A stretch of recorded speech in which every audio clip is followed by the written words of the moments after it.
Alors aujourd'hui, on est ici au refuge de la SPA de Bayonne pour l'équipe chocolatine. Au mois de décembre, ils avaient lancé un appel aux dons et on est ici pour les rencontrer et leur poser quelques questions sur ce qu'ils attendent pour l'année 2023. On va y aller.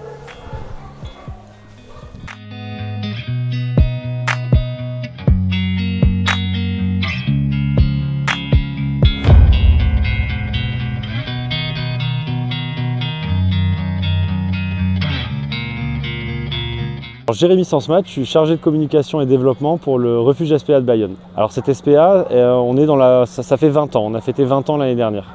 Une journée type, ça dépend, il y a on va dire 4 grands postes. Il y a le poste de soigneur chien, le poste de soigneur chat, le poste de secrétariat ou le poste de vétérinaire. Tout le monde arrive à 8h30. Il y a le nourrissage, donc qui va prendre entre une demi-heure et 3/4 d'heure. Et ensuite, les soigneurs se répartissent sur les différents bâtiments. Donc on a 3 pôles, on a un pôle fourrière, un pôle refuge et un pôle pension. L'après-midi, on reçoit le public. Donc c'est ouvert de 14h à 17h30 pour les visites. Le refuge ferme à 18h30. L'après-midi, il faut également nourrir et donner les soins aux animaux, ce qu'on fait également le matin. Donc, et l'après-midi, quand on reçoit le public, donc on présente les animaux. Soit les gens qui viennent ont un coup de cœur, donc directement on leur présente un chien, on voit si leur mode de vie peut coller avec ce chien, puisque du coup des fois c'est pas forcément le cas, si ça peut dépendre, et puis il y a plein de facteurs. Est-ce que les gens ont des enfants? Est-ce que les gens ont d'autres animaux? S'ils ont d'autres animaux, on fait les présentations, on leur demande de revenir. Au niveau des chats, c'est à peu près la même organisation pour la journée. Le nourrissage non, puisqu'en fait les chats sont nourris en permanence avec de la nourriture à disposition. Par contre, il y a tous les soins à effectuer, le nettoyage des box individuels et le nettoyage de la chatterie le matin. Et l'après-midi, donc à nouveau vérifier que tous les animaux ont de l'eau, de la nourriture et recevoir le public. Au niveau du secrétariat, là ça va être une arrivée souvent vers 9h. Donc il va y avoir beaucoup de réponses à des mails, réponses à des coups de téléphone. Le téléphone sonne énormément chez nous. Le traitement des dossiers administratifs et l'après-midi, réaliser les adoptions, les sorties de fourrière, les entrées-sorties de pension. Le vétérinaire, lui, donc, il va voir les animaux pour faire les vaccins, l'identification, vérifier l'état de santé général lorsqu'il y a un animal qui rentre, une visite d'entrée. Et il va également faire les certificats de cession. On voudrait remercier toutes les personnes qui ont répondu à notre appel aux dons de la fin d'année 2022, puisque du coup ça a permis de combler une part du déficit. Cette année, on a essayé de travailler sur plusieurs axes, dont notamment l'augmentation de la subvention qu'on reçoit pour être fourrière, qui va combler une partie du déficit. On essaye de stimuler les dons par des opérations et on va monter un petit peu plus d'événementiel pour essayer de renflouer ces caisses. Et donc chaque hiver, on refait un appel pour des dons de couverture. On a besoin de dons de frolic, de saucisses knacky pour les médicaments. Pas de croquettes parce qu'en fait on achète nos propres croquettes, sinon on aurait tout le temps une alimentation diversifiée, on aurait prêt. Le besoin principal, c'est ce qui est ressorti en fin d'année dernière, c'est le besoin financier. Donc on cherche à recruter des donateurs mensuels, même si c'est 5-10 euros. Si on pouvait en recruter 500, ça permettrait de combler ce trou qu'on a eu l'année dernière. Voilà. Joëlle Turca, je suis coprésidente de l'association Animaux Assistance Europe, c'est-à-dire du refuge SPA de Bayonne. Il y a un coprésident avec moi qui s'appelle Michel Deveau. Nous travaillons à 2.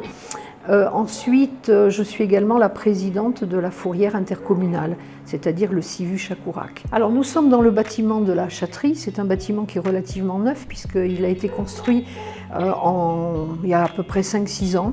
C'est un bâtiment qui a été vraiment bien pensé pour le bien-être des animaux. On sait que les chats adorent être en hauteur, notamment, de pouvoir grimper.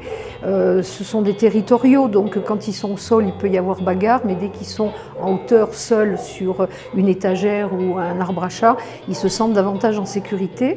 Ça, c'est la partie adulte. Nous avons, on va dire, le bâtiment est conçu en 2 parties, avec une partie pour les adultes et une partie pour les jeunes chats. chats. Nous avons à peu près 80 places, on va dire. On peut aller jusqu'à 90, mais nous montons facilement à 120, 130, et encore parce qu'on ne peut pas tout accueillir. D'abord au niveau structure, bien évidemment, et surtout au niveau finance. Parce qu'un chat qui arrive ici, il n'y a rien derrière, il n'y a aucune rentrée. On nous amène l'animal, il n'est pas testé, ni vacciné, identifié, etc. Soigné, parce que beaucoup arrivent évidemment parfois en mauvais état. Donc un chat nous coûte, quand il est en bonne santé, nous coûte à peu près 400 €. Alors actuellement, nous sommes pas loin de la centaine, on était à 94 il y a 2 semaines, donc ça descend progressivement puisque nous sommes montés pratiquement à 130. Au niveau des chats, c'est quand même très différent par rapport aux chiens, parce que c'est vrai que le chat ne vit pas comme le chien. On n'a pas besoin de sortir éventuellement son chat dehors, ou il y a des gens qui le font avec un petit harnais, une laisse. Mais en général, je connais beaucoup de gens qui vivent en appartement et le chat ne sort pas. Après, il y a des chats, les gens quand ils vivent dans des familles, forcément, il y a les jardins, donc ils ouvrent la porte et le chat va dehors. Ce que l'on regarde évidemment, parce que le moteur, évidemment, c'est aimer l'animal, avoir envie d'avoir... Il y a des gens, ça se sent, ils en parlent vraiment. Pour eux, ils ne pourraient pas se passer de chat.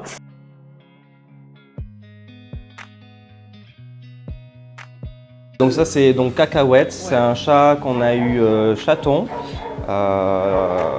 Donc c'était il y a à peu près 7-8 ans je dirais. C'est une petite femelle qui est de caractère plutôt timide. C'est pour ça qu'elle a un petit peu du mal à se faire adopter et surtout elle a des problèmes au niveau de la bouche, ce qu'on appelle de la gingivite en fait. Voilà, c'est une maladie qui touche les gencives chez les chats. C'est une maladie qui ne se soigne pas mais qui se stabilise à peu près plus ou moins. Mais ça nécessite des frais vétérinaires. Donc voilà, donc c'est pour ça qu'elle est toujours ici.